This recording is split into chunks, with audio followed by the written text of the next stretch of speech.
ఇక ఇప్పుడు చెప్పుకోబోయేది జగనాల సార్ ముచ్చట.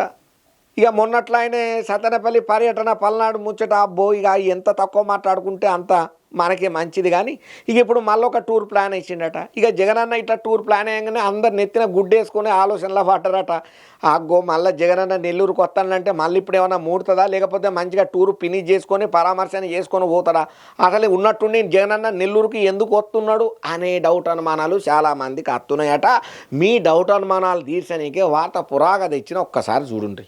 ఇక ఏపీలో అధికారం పోయిన తర్వాత వైసీపీ పెద్ద సార్ అయినటువంటి వైఎస్ జగనాల సార్కు షాకుల మీద షాకులు తప్పుతలేవయ్యా, గట్టిగానే గుద్దుతున్నాయి స్టోకులు.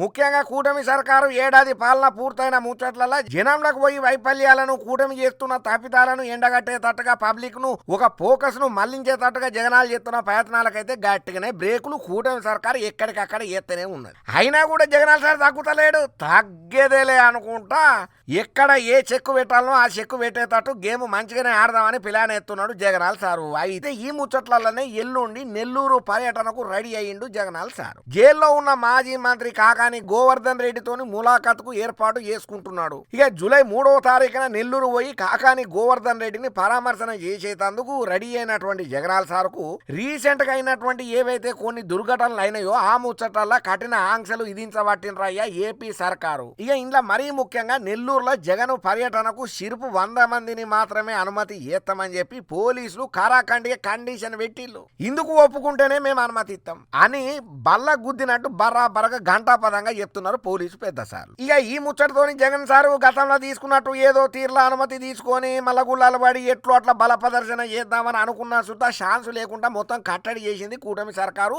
ఏపీ పోలీసు పెద్ద సార్. అయితే ఇటు పక్కనేమో జగనన్న తరపులు ఏమంటున్నారంటే నెల్లూరు టూర్ మీద పోలీసులకు 10 రోజుల ముందరనే మేము సమాచారం ఇచ్చినాం. జగన్ పర్యటన అయ్యే టైంలల్లో ఆయన తిరిగే ప్రాంతంలల్లో 2.5 కిలోమీటర్ల దూరంలో భద్రత అవసరమని మేము ఎరకబట్టినామని వైసీపీ మాజీ మంత్రి ఉన్నాడు కదా అనిల్ కుమార్ యాదవ్ ఆయన చెప్పుకుంటూ వస్తున్న మాటలు. అయితే పోలీసులు ఇప్పటి వరకు జగన్ నెల్లూరు టూర్ కు అనుమతి ఇయ్యలేదని, పర్మిషన్ ఇస్తారా లేదా అనేది క్లారిటీ ఇంకా మాకు రాలేదని, జగన్ పర్యటన ఆపేతందుకే ఆయన చూసి భయపడే కూటమి సర్కార్ కావాలని జగనన్నను ఆపే ప్రయత్నం చేస్తున్నదని యథావిధిగా వాళ్ళు చెప్పాలనుకున్న మాటలు చెప్తూనే ఉన్నారు. మరి జగన్ పర్యటన అంటే మీకు ఎందుకు అంత భయం? ట్రాఫిక్ ఇబ్బంది లేని ప్రాంతం ఎంచుకున్నాం కదా, అయినా 3 రోజులకించి కాలయాపన మీరు ఎందుకు చేస్తున్నారు? మీరు ఎన్ని అడ్డంకులను క్రియేట్ చేసినా సుతా 3వ తారీఖున జగన్ అచ్చుడు పక్కా రాసి పెట్టుకోండి. మాకు ఏ దారిలో పోవాలనో తెలుసు. మీరు మమ్మల్ని ఎన్ని అవస్థల పాలు చేసినా నెల్లూరులో జగన్ పర్యటన పక్కా అవుతుంది. ప్రభంజనం సృష్టించుడు కూడా ఖాయం. తలాలు దొరక్క పాటలు పడే పరిస్థితి మాకు లేదని కన్వీనియంట్ గా ఉండే విధంగానే మేము ఏర్పాట్లు చేసుకున్నామని చెప్పి అనిల్ కుమార్ యాదవ్ సార్ అయితే చెప్తున్నాడు. కానీ ఇప్పటికే నెల్లూరు టూర్ లో హెలికాప్టర్ దిగేతందుకు హెలిప్యాడ్ కోసం తగిన స్థలాన్ని వైసీపీ నేతలు ఎదుగుతున్నారట.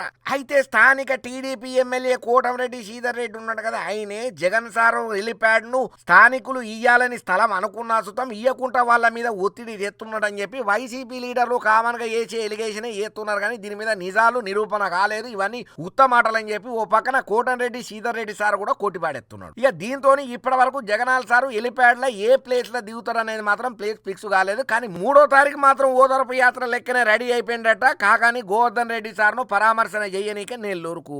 ఏందో ఏమో కానీ జగనన్న ఓదార్పు యాత్రకు వస్తున్నాడన్నా పరామర్శకు పోతున్నాడన్నా కూడా పబ్లిక్ లల్లా జరంతా బువ్వులు కూడా ఊడుతున్నదనే టాకు మాత్రం గుసగుసలు గుప్పుమని వినబడుతున్నాయ్యా ఏపీ రాష్ట్ర రాజకీయాలల్లా అక్కడ ఉన్నటువంటి మందిలల్లా.